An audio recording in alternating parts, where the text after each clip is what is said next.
What's up, college football Big 12 nation? It is Tuesday night in America. That can mean only one thing. It is time for another installment of your favorite YouTube-centric Big 12 themed college football show. That's right, it's the one. It's the only. It is the Biggest 12 with me, your host, Clint Foster. And we got a red theme today, baby, because it is all red in the Big 12 championship. And we got two fabulous guests who you know and love who are going to help me break it all down. But first, I need some things from you. Like and subscribe to the show and tell all your friends about it and tell all your enemies about it and tell the people that you just kind of pass in the hall like two ships in the night and hey, did you get that memo? Yeah, okay. By the way, there's a great show on Tuesday nights that you should be a part of. Subscribe at Big 12 Voice of College Football. There you go. And also catch us on your favorite audio platform of choice. We're on Spotify, we're on Apple, we're on Amazon, you name it. We're there. And if you can't watch the show live on Tuesday night, then watch it later. But also, you can listen to it on your podcasting app of choice on your commute to and from work. Look at that. Isn't that magical? Isn't that fantastic? Also, make sure that you're following me at Clint_Foster55 on Twitter or X, whatever your flavor is, and at Clint Foster Comedy. That's my personal YouTube channel. I've got a script for TCU fans during Cincinnati. I have not shot it yet because, homie, it is a rough draft season, okay? I'm grading some rough drafts, but as soon as I get a moment, I'm going to put that on tape for y'all. And that's also where you're going to catch updates about my upcoming feature documentary, Remember the Alamo Bowl. So, look out for those as well. Okay, so with all of that business out of the way, let me welcome in my two guests this evening on this fine Tuesday night, or, I guess not night if you're in Arizona. It's Ralph Hampton and Brownie, the two representatives of the two teams that everybody knew were going to be in the Big 12 title game this year, Arizona State and Iowa State. Make that 10-win Iowa State, okay? Something we've never been able to see. First time in school history. Yes. Gentlemen, how are y'all doing tonight? Good. I'm loving the contrast of like mesquite trees and 85 degrees versus Christmas sweaters. You're all winterized in your office. Your setup's incredible. I'm sweating. Yeah, we actually have snow on the ground right now. So K-State probably is thankful that it didn't snow on Saturday. Otherwise, it could have been worse. We do not have that unless any ASU students have dropped some illicit substances. But you never know, you never know. All right, well, let's not waste any time. Let's get to talking about this championship game we've got on 11 a.m. this Saturday. By the way, one of my friends pointed this out. This is the fourth year in a row that the two teams competing in the Big 12 championship have the same primary colors.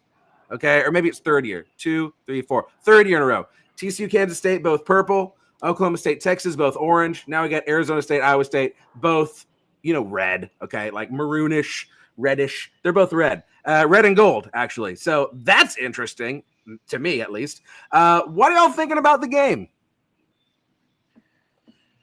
Man, it's tough because I love Matt Campbell. I got my start. Future West Virginia coach Matt Campbell. Yeah, right. Future the Ohio State head coach Matt Campbell. Future everything coach Matt Campbell. It would be very funny if he hung on this long just to leave. But I got my start covering Arizona high school football. Taylor Mauser's out there on your coaching staff. You've had a lot of guys come through from the state of Arizona. So I've always kind of been fond of the program. Not this week, not anymore. I got to find some way to draw up some animosity, and we took Brock struggling from you. How about that? You did, but because of that, we got Kenny Dillingham, because that was one of the many disastrous decisions of Herm Edwards' career. So it's an interesting trade-off. Hopefully the player to be named later in that trade is a Big 12 championship. Yeah, well, I mean, I would take that trade in a heartbeat. So how do we see this one playing out? I mean, it's a 2-point spread. It's a fascinating matchup because Iowa State plays pretty good defense. Arizona State runs the ball extremely well with Scadaboo. I mean, they took Arizona to the freaking woodshed there last week in that game that we were talking about leading up to last week. I don't know. How do y'all see this one going down? I think like the primary concern on everybody's mind right now is the wide receiver situation for Arizona State. We just got that notification that you guys are down your top wide receiver. He has more targets than the rest of the entire team does combined. Yes, that is So, true. it's kind of interesting for me because Iowa State is notorious for the bend, don't break mentality. We stay in a 3-3-5. Our pass defense is top in the nation.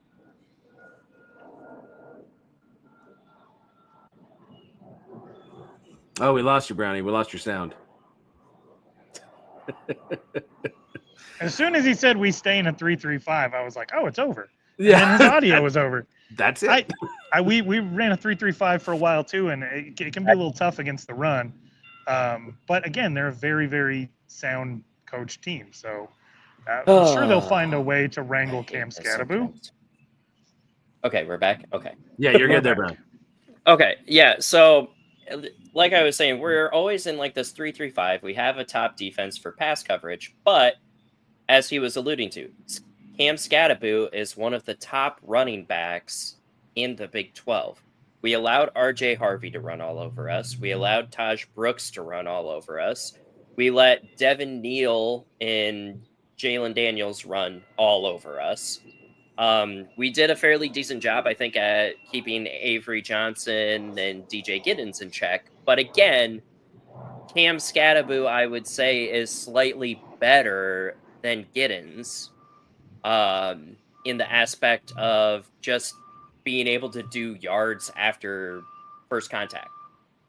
So it's definitely, I think, going to be interesting on the aspect of offense versus defense from Iowa State's defensive, Arizona State's offensive perspective, just because as of now, a lot of the fan base, at least for Iowa State, believes that they're going to be going more one-dimensional now, where it's going to be cam or bust, which in typical Iowa State fashion, as I have told plethora of other podcasters and stuff, is Iowa State will somehow Iowa State, and Cam Scattaboo is going to probably run for like 350 yards, 3 touchdowns, and have like some bogus running back screen on their own like 5-yard line and take it to the house. So it's just the Iowa State way. Yeah. Well, I wanted to make sure I shared this with y'all, courtesy of College Football Insiders. My good buddy Parker Fleming does amazing work with stats over there. I mean, surely if you're watching this show, if you're enough of a college football junkie to watch this show, you've heard of Parker Fleming. You ought to be checking out College Football Insiders. I found this pretty fascinating, right? Everybody seems to not know exactly which way this game is going to go. A lot of folks, I think, are leaning Arizona State's direction. You can see Vegas is leaning Arizona State's direction, but the advanced stats say that Iowa State has a slightly better win probability. Now, this doesn't factor in Iowa Stating things, like you said, Brownie. But, I mean, gentlemen, do you buy this essentially 27-27 game that we may be in line for here in Arlington? I think it's going to be a fun. I want 8 overtimes like Georgia Tech. Oh, Jesus. Please, no. I'm going to the game, and the people that I am going with, I don't think my bladder and my liver can handle an 8 overtime game. Brownie, if you're going to be in DFW, you know we got to link up then. 100%. Yeah, let's make that happen. Yeah. But yeah, you know, I mean, you look at now. I don't pretend to be a an expert when it comes to a lot of these advanced stats and EPA per play margin and offensive success rate and all of this stuff. But there's a lot of blue. There's a lot of blue on this graph, right? Arizona State and Iowa State are good at what they do, right? I can't make heads or tails of this. I know we saw James Irvin was already in the chat. He said 24-21, not picking a winner. I love that. Which he is also fair. Can't read lips, apparently. Yeah. Need to up that game, bud. Yeah, but I don't know. I really want to push y'all to make some predictions here because I don't know which way this is going to go, and I feel like I'll be happy either way it goes. I think there's something to be excited about with both of these teams. So I don't want to be overly. Here's the thing: if any confidence is emanating from me, it has nothing to do with thinking that Arizona State's the better team. It's that for the last few weeks, Arizona State's been throwing this big party, And one by one, Big 12 teams have played the cops coming to shut the party down. And the party just keeps going. And so for me, it's like, all right, Iowa State is the latest to knock on the door and try to get the kids to scram. And it's just, it shouldn't be this way. It's a redshirt freshman quarterback. It's a Sacramento State transfer running back. Jordan Tyson, who is not playing in this game, is one of those pieces of luggage that got thrown out by Deion Sanders in favor of Louis. They do have a really experienced offensive line that has been playing very well. They have a tight end. The passing game is going to be really iffy because it's not that Arizona State doesn't have other receivers. It's that Sam Leavitt doesn't throw to them. They do have Xavier Guillory, who is very talented. Malik McLean, Shimon Mateer, that kind of inline tight end that also came from Colorado. They have guys that can catch the ball. But as Brownie pointed out, I think it's 66% of all receptions. So not even just targets. He's having a real Calvin Johnson at Georgia Tech year for Arizona State. So if he doesn't have other receivers that he trusts, it could be a long day. But at the same time, Kyson Brown, who is Cam Scadaboo's backup, has come along as well and had over 100 yards rushing against University of Arizona. And so they feel very confident in their running game. And none of this should really be happening, and it doesn't ever really feel like the party's going to end. So I'm confident in Arizona State, but not even from an X's and O's standpoint. There's just a bunch of idiot kids that are somewhere where they're not supposed to be right now. And I look at Iowa State and I say, okay, this is the closest team to BYU in the conference in skill and in style. And Arizona State was able to jump out on them. I don't think ASU can play from behind. So if Iowa State starts fast, there's going to be an issue. And if Iowa State fans want to know what they're about to face defensively, we run the same defense as Kansas State. So however you guys fared against them, you'll have the opportunity to make adjustments or continue whatever worked. And that Kansas State game did turn out pretty good.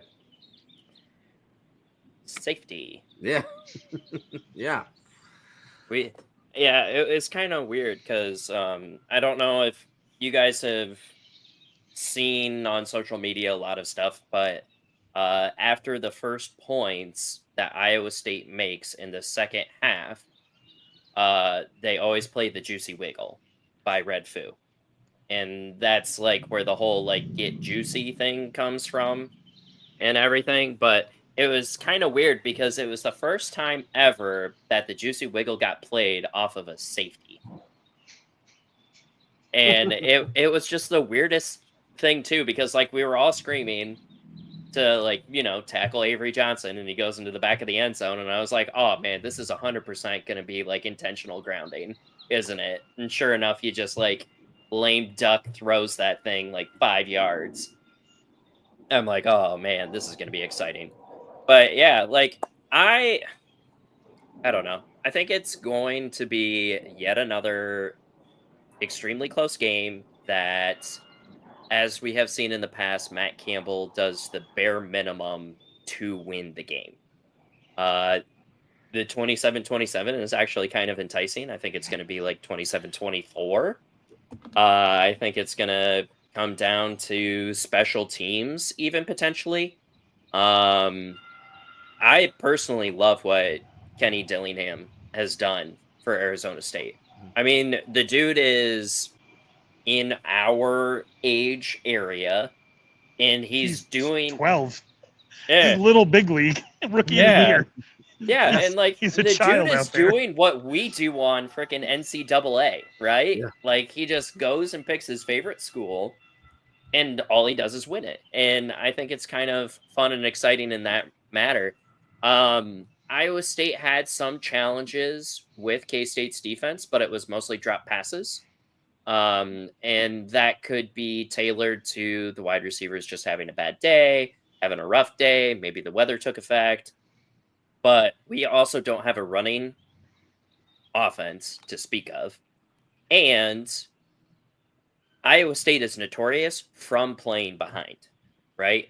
The K-State game is the second game all season that we have not allowed a first possession point score. So out of 12 games that we've played, 2 out of 12, we did not allow points scored on the first possession. So, as Ralph said, Arizona State can't really play from behind, and passing game typically increases when you're playing behind because you have to get those additional yardages. But that plays more into the favor of Iowa State constantly playing behind than I think Arizona State. So I really do think that it's going to come down to the second half. Who has the most gas? Who has the better adjustments? Who has the better play calling down the stretch? But I do see it probably coming down to a special teams play at some point Oh in the entire no. game. And Oh no. and as an Iowa State fan, that scares the living shit out of me. Apparently, both of you. Oh, did your school hold open tryouts for kickers with regular students in the middle of the year? We did not do that, but Did your school miss a 21-yard field goal last week? we did. Actually. Actually, If this funny comes- that you say that. If this comes down to special teams, it's gonna be 27-27. And it won't be 3 touchdowns and a field goal. It'll be 4 touchdowns with 2 missed extra points. So my absolute favorite thing about the special teams right now is that we always go to the right hash. Oh, goodbye camera now. You're good. We can Apparently still my- hear you at least. Yeah, my setup just apparently hates me today. But yeah, it's always funny if you watch us go for field goals, like on the third down, you can always tell that we just accept the 3 points if we run to the right hash. Every third down, if it's a run to the right hash, you know it's a field goal. Playing for If I it's- like it.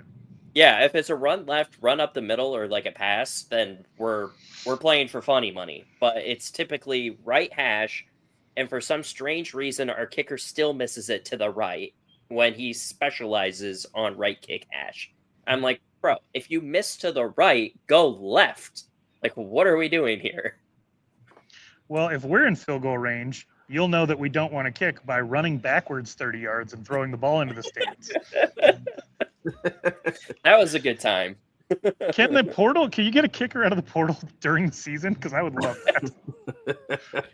I mean, Maybe there's so much chicanery and silliness on both of these teams. It's just so perfectly Big 12. I can't get it. I mean, it's a great matchup, and I cannot wait to watch this game.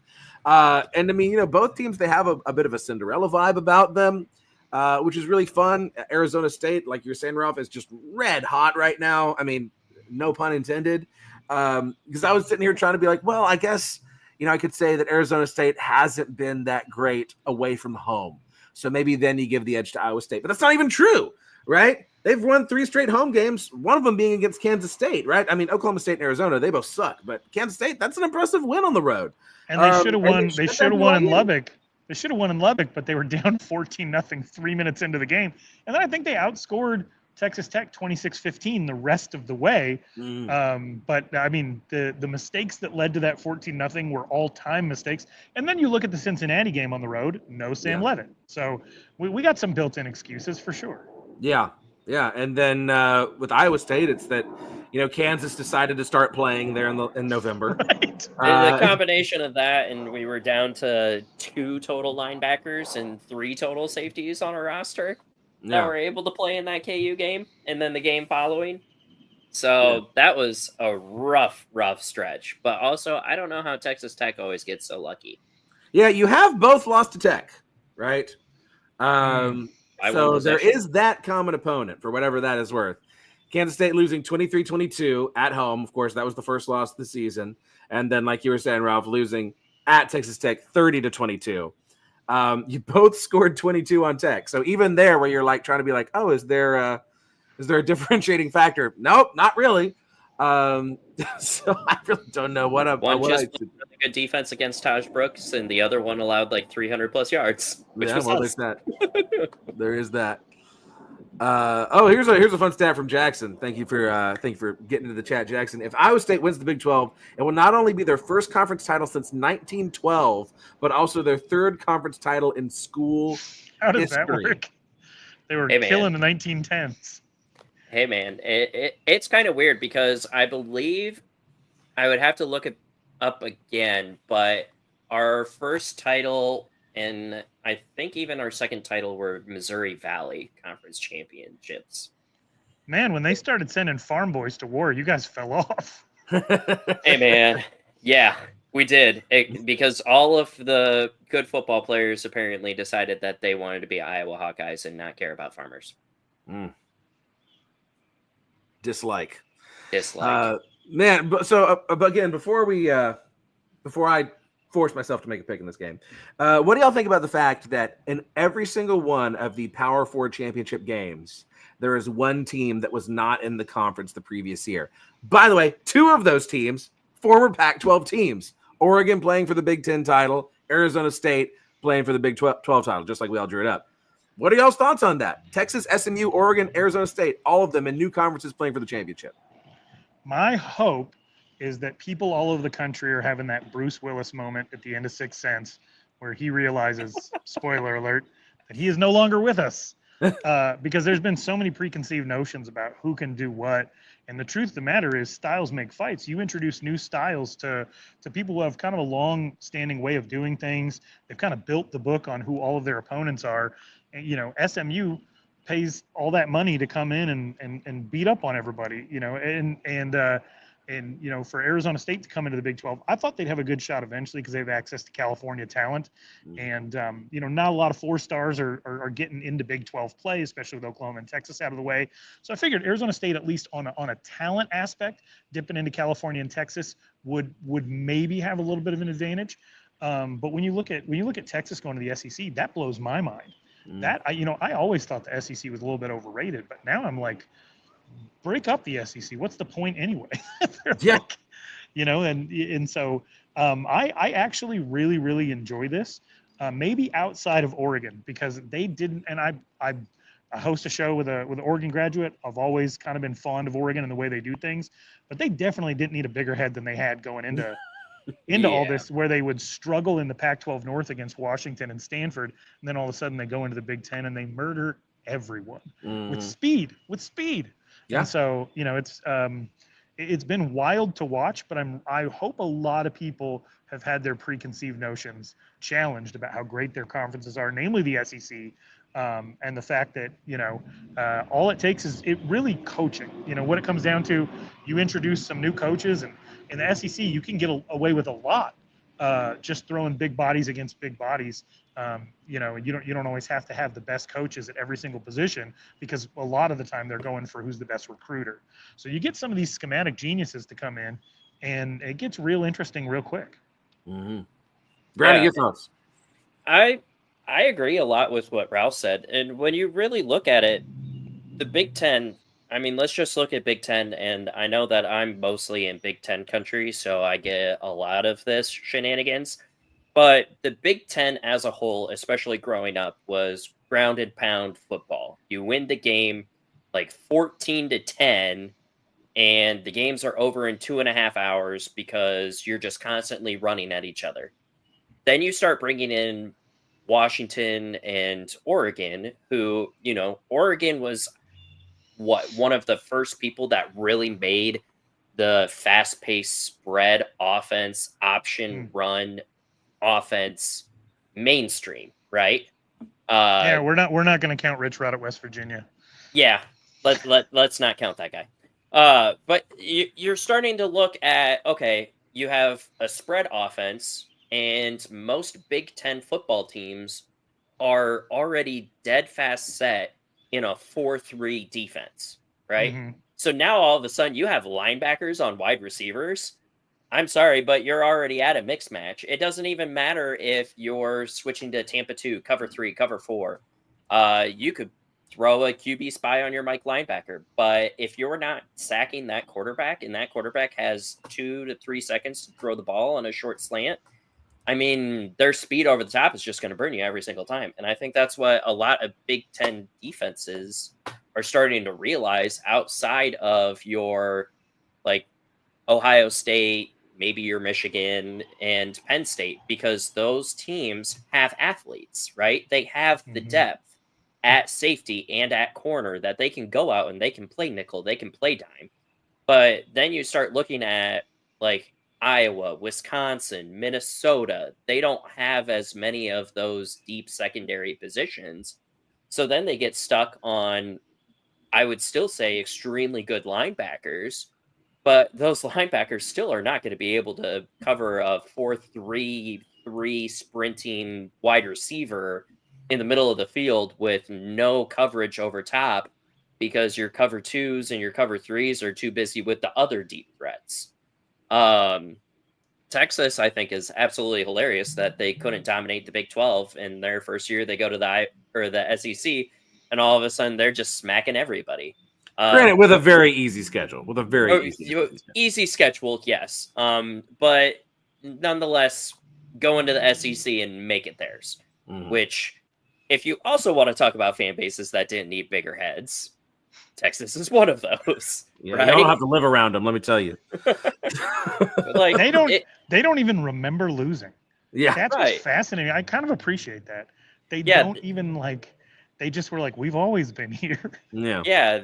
They basically existed from 2002 to 2009, went into dormation until 2024, and then came back out and were like, oh yeah, we've always been here. Not we back. Yeah. Mm-hmm. Yeah. No, there was back. What do you mean back? What do you mean back? We've been here this whole time. We've been in the SEC since forever.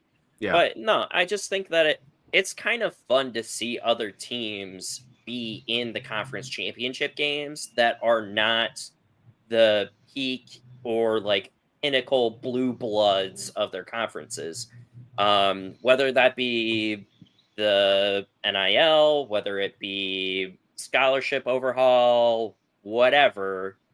I think that transparency is extremely great now that the SEC SPN has to come up with some way to get a 3 to 4 win SEC team into the 12 bid instead of multiple 2-loss teams in not the SEC. So I find it kind of funny. And there's our college football playoff rankings. That is Alabama at 11. That is offensive. I'm at the point where I'm like, hey, let them in. We'll see them out. Let them in. I know the paycheck that comes with it is pretty large, and I would prefer that the people that enter the college football playoff earned it. But if you want to cry, then you can cry twice, because they're not going to win. Like they've proven that they're not. That not this year. They're not at that elite level. Alabama is not beating Oregon. No. You know, Alabama's not going to. I don't. They might not be Notre Dame. If this is how it matches up, they might not be Notre Dame. Hold on. I am hearing from inside my brain. Kalen DeBoer is the coach of Alabama, and Oregon has never won against him. So I might have to take that one back. Yeah, but if there was any mystery as to whether or not they were going to possibly allow a second Big 12 team into the playoff, this should thoroughly dash those hopes. Arizona State projected at 12th in the current college football playoff rankings. So, that sucks. And well, what are they going to do if we tie 27-27? Yeah, now what are you going to do? Come on. Yeah, out, please. Actually, yeah, what if this is an 8 overtime game that, Iowa where State it's not wins. Where it's not evident that there's like a champion. Yeah. Yeah, I mean that would be fascinating, especially because some of those teams that are in there they have the benefit of not having a conference championship to play in. But isn't there a couple in there that they're really kind of risking it, right? SMU, they gave them a first round bye, but of course they do have to beat Clemson. They have to beat Clemson. They got to beat Clemson first. Yeah, where do they have? Which is honestly absurd. I mean, and it's also absurd that I have to defend SMU, but like it is ridiculous for a team to go undefeated in conference play in the regular season and then have to win their conference title game. You're punishing them for having a conference title game while you were elevating Georgia for playing in a conference title game. It's absurd. And you should watch the games. They gave everybody a tablet this year where you could watch the games in 1 hour snippets. SMU's punching everybody in the mouth. When they made that switch to Kevin Jennings, they ran the ball. Like they've run the ball 40 times in a game, about 8 different times this year. That's how they did us. Yeah. So I don't know. I don't. Not a lot of it's making sense. In the AP rankings this week, the number one-loss team is SEC. The number two loss teams, or the 2 top 2-loss teams are SEC. The 3 top 3-loss teams are all SEC. It's getting pretty annoying. Yeah. Well, what's also extremely annoying too is, we always talk about the Big 12 cannibalizing itself in men's basketball, right? Like, it's an extremely tough conference, and we always cannibalize ourselves, and then we get screwed in seeding because we cannibalize ourselves. And it's kind of weird how everybody in the media always talks, oh, the SEC is ultra competitive. Like, there is a bunch of transparency. Like, there is no bad loss in the SEC. But then when you go to the Big 12 and you see a 7-2 Arizona State, a 7-2 Iowa State, a 7-2 BYU, a 7-2 Colorado, and then you have 6-3s Baylor, TCU, and Tech, everybody always goes, oh, their conference just sucks because everybody can just beat everybody else. And it's like, isn't that what conference play is supposed to be? Like, you should be competitive top to bottom. There should be like a last day extravaganza where there's 50 different scenarios on who could go to the championship game, and you literally now have to wait for the very last game to figure out who actually is going. Like, it's super fun and it's super exciting. Like, why do I want to watch the SEC when I know that Georgia, Bama, and one other SEC team is going to get into the 12 seeds when they honestly don't even deserve it? And I don't think they respect elasticity. We're all making fun of Utah and Oklahoma State for what happened to them this year, but for the longest time, Oklahoma State didn't have that bottom. And now it really feels like everybody in the Big 12 could have a 3-9 season like Arizona State did and then turn around, or TCU, and turn around and go to the national championship. And so, that elasticity, basing things on what happened last year, you can't do it anymore. It's really what's happening this year. It's not reputation, it's not logo, it's not prestige. It is what is the product on the field. And I would hope that the people who are watching these games, judging these games, actually have the ability to discern what teams look like.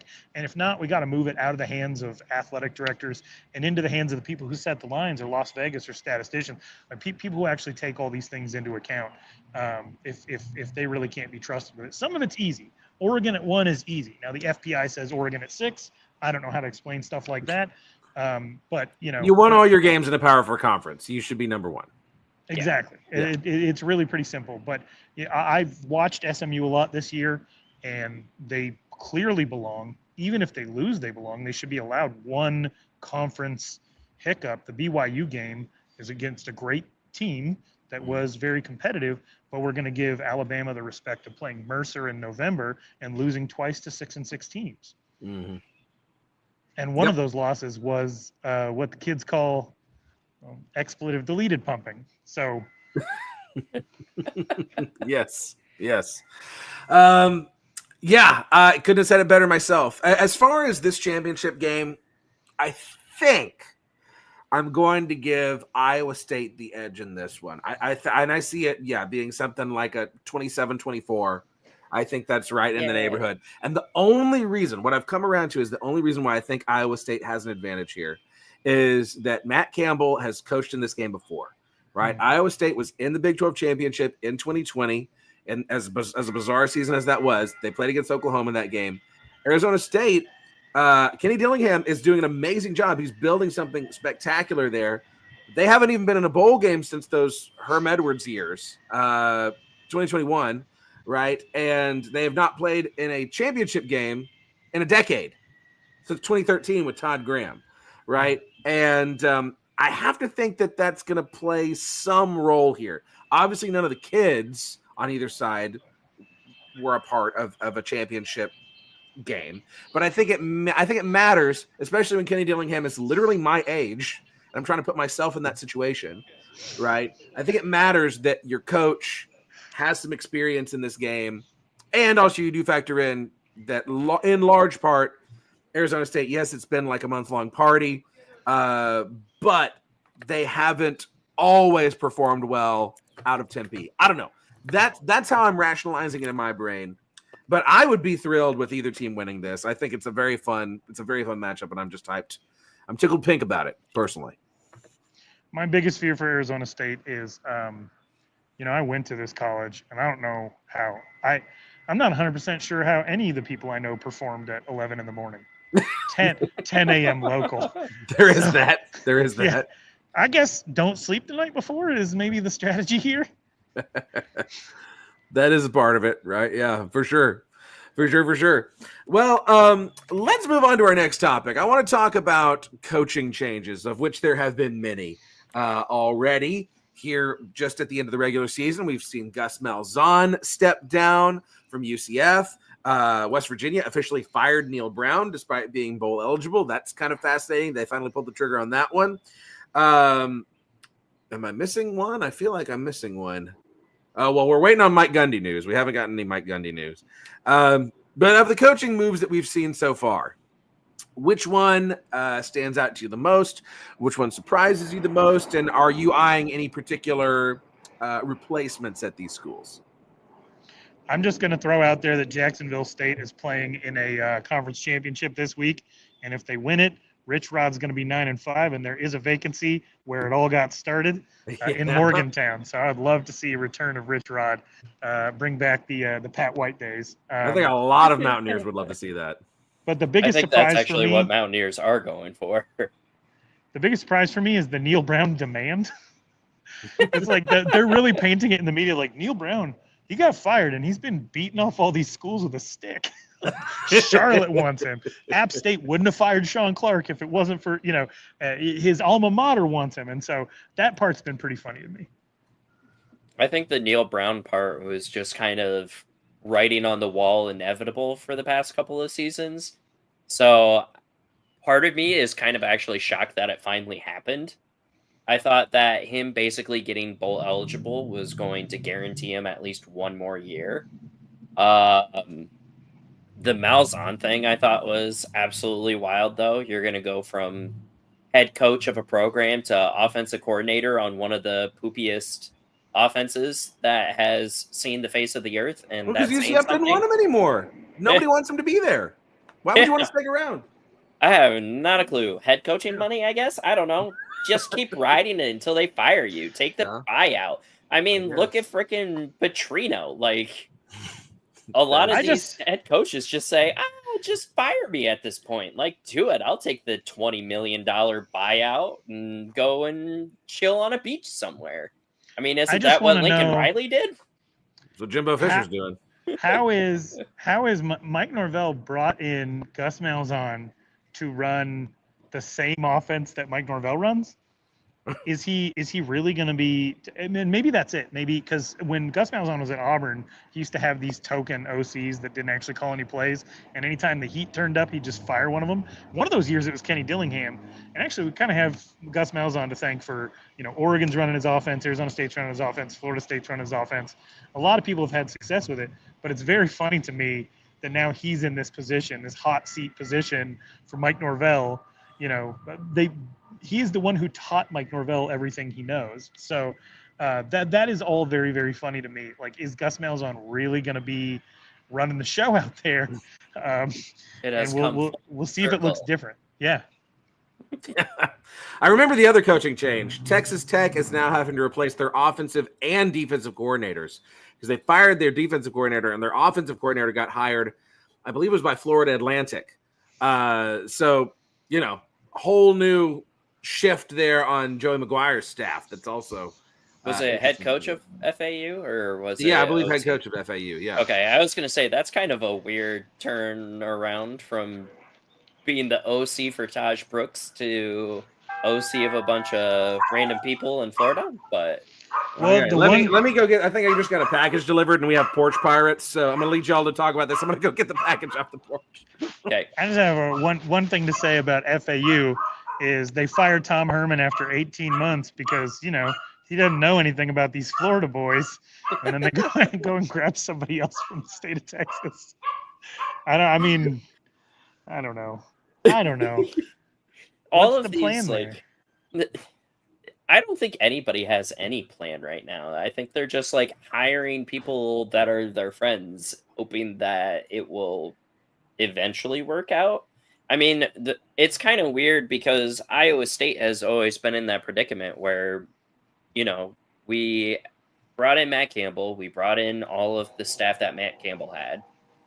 Tom Manning leaves to go to the Indianapolis Colts to be the tight end coach. He hates it in Indianapolis, so we hire him back as OC.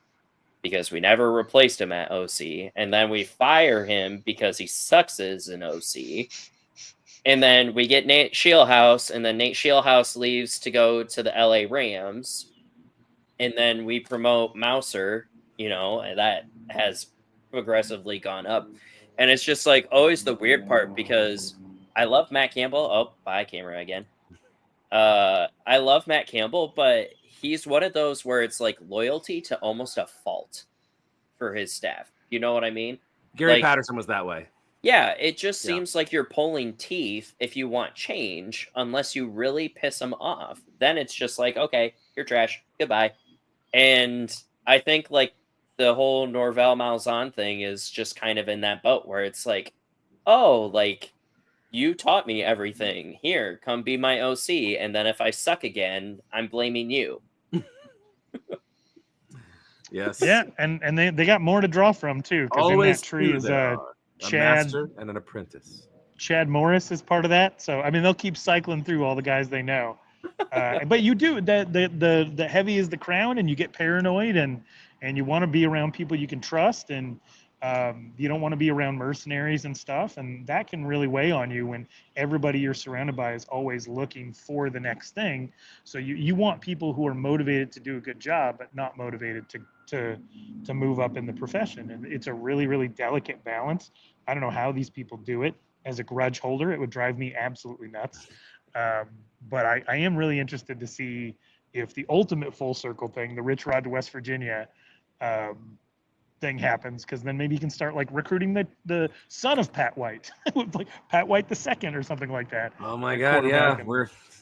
Time is a flat circle. Yeah. Yeah, no kidding. Literally. Oh, man. Okay, before we move on to our next topic here, I do want to make sure that everyone out there is aware of the college football call-in show. If you're not checking out Mark Rogers' show, man, you got to do it. Tune in to the College Football Show Monday through Friday at 10 a.m. Eastern Time. He's got a call-in show on Thursday, Friday, and Saturday post-game late night, as well as Sunday morning at 11 a.m. Eastern Time. This man does not sleep, okay? He keeps bringing you college football content for you to imbibe, so do it. Partake. Eat of the college football, juice that we are delivering to you here, only on the Voice of College Football Network. Okay, so Ralph, you're out. I am. I got to go cover a basketball game. If you haven't seen him, Arizona State's best player is 17, and he looks like he's 48. Jaden Quaintance. It's going to be fun when he comes to a town near you. Fantastic. Ralph, thank you so much for joining us, man. Y'all follow Ralph at Ralph Amsden on Twitter, among other guys. places. Appreciate you. Okay, so Brownie, it's just me and you now. Time for us to do a little bowl game wish casting, okay? Because, it's that time of the year. We got to figure out where all of these Big 12 teams are going to go bowl-wise.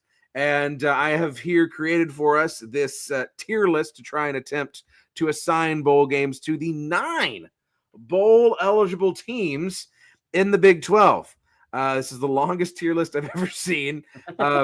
Ignore all of these random album covers. I think I had to use someone else's tier list in order to have not 8 spots. But we've got Colorado, Iowa State, and Arizona State, obviously, West Virginia, TCU, Baylor, Kansas State, BYU, and Tech, and all of these bowl games to assign them to. So, and also before we get started on this, I think one thing that's lost in this whole college football playoff discussion is just how much BYU is getting screwed over, because Literally. BYU has a better record than Clemson, a better strength of schedule than Clemson, and they're getting treated like a G5 team. Okay, it's ridiculous. So, shout out to all those Cougars who I'm sure do tune into the show if they don't participate in the chat, which, jump in the chat. All right, get your comment up on the screen. All right, Brownie. So first things first, who's winning the Big 12 title? Who's going to the playoff? The Iowa State Cyclones. Of course they are. A 11-win season for the first time ever in school history. And then we're going to win the first playoff game. So that way we have our first ever 12-win season and everybody can shut up. Man, I want it for you. I want it for you. Hey, it's lonely being the only Big 12 team that's won a playoff game, man. Let me tell you. The playoffs? Yeah. We're talking about the playoffs? Yeah. Yeah, Herm Edwards isn't around either, so we don't have to worry about that. Right. Okay, so now's where it gets interesting, right? Because we were talking about this before the show. There is a high likelihood that we will see a Big 12 versus Big 12 matchup in the Alamo Bowl, because the Alamo Bowl is still have the same tie-ins as before. Big 12, Pac-12, but now the Pac-12 spread out. So it's Pac-12 legacy. So we could easily see an Arizona State, a Colorado, or I guess those are the only two. Arizona State or Colorado in this game against a traditional Big 12 team, if you will. So I don't know. How do we see this one playing out? See, I think this is where it kind of gets convoluted, is if the playoff committee treated the Big 12 just like the SEC, I believe that a 10-3 Arizona State team gets into the college football playoffs as well. Sure, they should. They should. Like it bewilders me that we have 3 10-2 teams and we're only projected to get our playoff winner. Yeah. Because Lord forbid we not have like 7 SEC teams in there. I do think that this is where BYU is going to get placed in the Alamo Bowl. Okay, makes sense. I do think that if the other top Pac-12 teams are not as enticing to them, I do think Arizona State is going to get screwed here, and I do think that it's going to be Colorado. Yeah. I do think a lot of I don't necessarily want to say the fan base, but I think a lot of sport books would prefer to see that BYU Colorado matchup than a BYU Arizona State game. Because we've already seen it. Yeah, we've already seen the outcome once. Why would we want to see another one where honestly it could still go either way? This is where it kind of gets tricky to me, because I do think that Arizona State again deserves the playoff spot, but the way that they're currently running everything, I think they're going to be in the Pop-Tarts Bowl. Mm-hmm. Well, and it's interesting that you bring that up. Go ahead. Yeah, and I think it sucks because they made it to the conference championship game. They completely turned around their entire thing, and they're getting punished for the championship game loss in this scenario. And I honestly think that Iowa State, Arizona State, whoever wins it is in the playoff. Whoever loses it is in the Pop-Tarts, because I think the Alamo Bowl is going to be BYU Colorado. Yeah. Well, that's actually how CBS, I've been looking at CBS's bowl projections. They have Arizona State in the playoff, Iowa State in the Pop-Tart Bowl, and BYU Colorado in the Alamo Bowl. Now, hey, I don't hate it. I think BYU Colorado would be a very fun game for a lot of different reasons. Give me the Iowa State Colorado game, though. But it could be Iowa State Colorado. You could have a old Big 12 rivalry back on the books, right? That'd be really fun too. That'd be fun. Yeah, I'd pay to see that. I'd go down. I'd remember the Alamo for that one. But yes, man, you better not forget it. Right. Okay? So yeah, I do think that the loser of Iowa State, Arizona State, unfortunately, is going to get screwed, and they're going to get put into the Pop-Tarts Bowl. But of course, I mean, you say unfortunate as if the Pop-Tart Bowl isn't the pinnacle of all bowl games. I mean, I'm not a K-State fan. I do not need to see my team eat a mascot. Okay. I want TCU in that Pop-Tart Bowl one of these days so bad I can't even stand it. Would you have the big, massive party Pop-Tart thing that you can get like on their website? Because you can buy a party Pop-Tart that is huge, apparently. I don't know if it's in my budget, but if it is, then yeah, sign me up. I'm just thinking about all of the great, for those of you who aren't aware, I run the No Context TCU Twitter page. I'm just thinking of all of the fantastic images I would be able to put on No Context TCU from a TCU Pop-Tart Bowl. I mean, come on. Right. Yeah. Hypno Pop-Tart. Yes. Oh my God. Hypno Pop-Tart. Yeah. Okay, so who do we see in the Texas Bowl? I've seen TCU projected in this game. I've heard from a fairly reliable source that TCU could end up in this game playing LSU or, dare I say, an A&M or an Arkansas. I could also see Texas Tech in this game. I don't really see Baylor in this game. I'm not sure why, but it's not giving me that vibe. Brownie, who do you feel like is going to Houston? I actually, like, before the lists posted, when I was going through everything, I actually had TCU versus Arkansas in the Texas game. There we go. That'd be a fun one. Yeah, It's an old because Southwest Conference rivalry. I was going to say, isn't that a good old Swick Yes. rivalry right there? Yes, it's one. It's one, by the way, that TCU lost 22 years in a row before breaking smokes. that streak in 1984. But we won the last game in, what was that, 2018? And that's all that matters. 2018. Yeah, we won the last one in 2018. So, yeah, and I was at that game. That was a fun game up there in Fayetteville. Made a lot of friends, actually, in my inebriated state. But, right. That's how it always goes. Yeah, exactly. I was, because, it's funny. I'd heard, so I have a long line of TCU Horned Frogs in my family, and I was born in 1990, so I wasn't conscious for much of the Southwest Conference, obviously, but I used to always see horror stories about, like, oh, Arkansas fans are the absolute worst and they're just terrible and oh my god, and like literally I had such a blast just like making friends and, hey man, glad you're here and whoa, you suck, but like have a beer, it was a blast. I was like, these people are amazing, and bring back the Southwest Conference for the love of God. Okay, so Armed Forces Bowl. This is giving Baylor to me. It's giving Baylor, and not just because I get some Schadenfreude of them playing in and occasionally losing in our stadium in a bowl game. What do you think, Brownie? I actually had Texas Tech in this one, and Okay. I think the Armed Forces is what, Big 12 versus next man up. Yeah, the CBS Sports lists it as Big 12 versus pool. Man, Whatever I that don't means. even know who. I feel like usually they try to put a Navy and Like Air a Force and Army in higher- this game if they can. Yeah. I mean, I like Baylor slightly more than Texas Tech. So if I want to make the jokes that they're beating up on our forces and our troops, then I definitely want Tech in there. But I really think that you can flip-flop Armed Forces in the rate pool between Baylor and Tech. Yeah.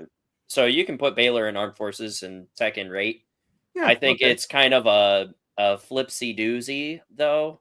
I don't know. Coin toss. Whoever gets called first is the winner. They don't get to sit and think about it. I think that you're more likely to see Tech fans travel to Arizona for the Rate Bowl For than Western you're going to see side, yeah. Baylor fans travel to Arizona. Both of them have fairly large alumni bases in Fort Worth. Waco is obviously 2 seconds away from Fort Worth, just down 35. Tech, And I mean, Tech is Tech's Western entire Texas. alumni base lives in Fort Worth because they don't want to live in Lubbock. Okay, that's just the way it is. But I think you're going to see more Tech fans travel to the Rate Bowl, and I think they'd take that into consideration. Yeah, and that would definitely make far more sense, especially since Tech is glorified Eastern Arizona. Yeah, there you go. So that leaves K-State in the Liberty Bowl almost certainly, right? Wamp wamp. There Can't you wait go. for them to play against Memphis. Yes, Memphis in the Liberty Bowl. CBS has them playing Vanderbilt. So I guess this is a Big 12 SEC game now. Yeah, it's actually kind of weird because it's always been a Big 12 SEC, but for the past couple of years, SEC hasn't had enough teams to fill the Liberty Bowl. The almighty SEC? How dare you? Yeah, because, they have like 8 bowl ties or whatever, and then you add the playoffs into it, and then by the time they finally get to the lowly Liberty Bowl, like, all of the SEC teams are done. So then you get thrown Memphis. So hopefully, Kansas State gets a taste of Iowa State medicine and has to play Memphis at home, because that would be hilarious. That would be funny. Because I have been there twice. That would be funny. So do we see West Virginia in the First Responders Bowl? Okay, here's another thing. I have no idea why this happened. CBS Sports put them in the Birmingham Bowl against Arkansas. Isn't Where's West Birmingham Virginia going? Are they Bowl- going to the First Responders Bowl or are they going somewhere else? Isn't the Birmingham Bowl on the same level as like the Liberty Bowl, the Holiday Bowl, and those other like mid-tier 7-win I would teams, think so. I mean, it doesn't have 8-win the teams? history of a Holiday Bowl or a Liberty Bowl, but I mean, it's listed as pool versus ACC or SEC. And yeah, I would put it in that same tier of like Holiday Liberty. I feel like the Holiday Bowl used to be a big deal, but it's really not anymore. Yeah, because what's the lowest bowl we have is First Responders, right? Yes. Is our super crappy bowl. Yeah. I don't know. With Neil Brown gone, you really don't know what you're getting because it's effective immediately. They are going to have an interim head coach, which obviously is going to be somebody on the current staff to get them through the season. And then they're all going to be fighting for their jobs. Yeah. Or whatever. But if Neil Brown gets hired before the bowl games, what's going to prevent him from just sniping the entire staff? So it's really, are you going to put them in that higher level of bowl games just to potentially not have a staff in place? Yeah. Like you're going to have to go find somebody off the slums. I don't know, maybe pay Dana Holgerson to come over for like a game from Nebraska since maybe he apparently just travels everywhere nowadays. Yeah. But I don't know. It's really hard to say that they're going to be like the best at large or pool team to go against like SEC, ACC for that Birmingham bowl game. Yeah, I agree. That's rough. That is real rough. So if they're in First Responders, I'd imagine they're probably going to be playing against a G5 team, I would assume. Yeah, so it's American Conference versus pool. So you might see them against like a UTSA or a I wouldn't mind that game. I guess maybe a Navy. I'll probably put Navy in like if not the Armed Forces, the Military Bowl, I guess. What other teams would be probably East around Carolina, maybe? Louisiana, maybe? Yeah, maybe. Where's the I don't even know where the First Responders Bowl is. So it's at the Cotton Bowl. Oh, okay. Yeah. Then Sam Houston? Is Sam Houston bowl eligible? Maybe. I really don't know. Sam Houston, let's see. Sam Houston. Not Sam Houston the man, Sam Houston the Bearcats. So they're Conference USA. I guess that would have to be at large. Whap. Yeah. But I think they're third in They're 9-3. Yeah. Holy crap. Yeah, I don't know who. I don't see them going to the Birmingham Bowl like that. Yeah. That seems awfully generous for firing your head coach.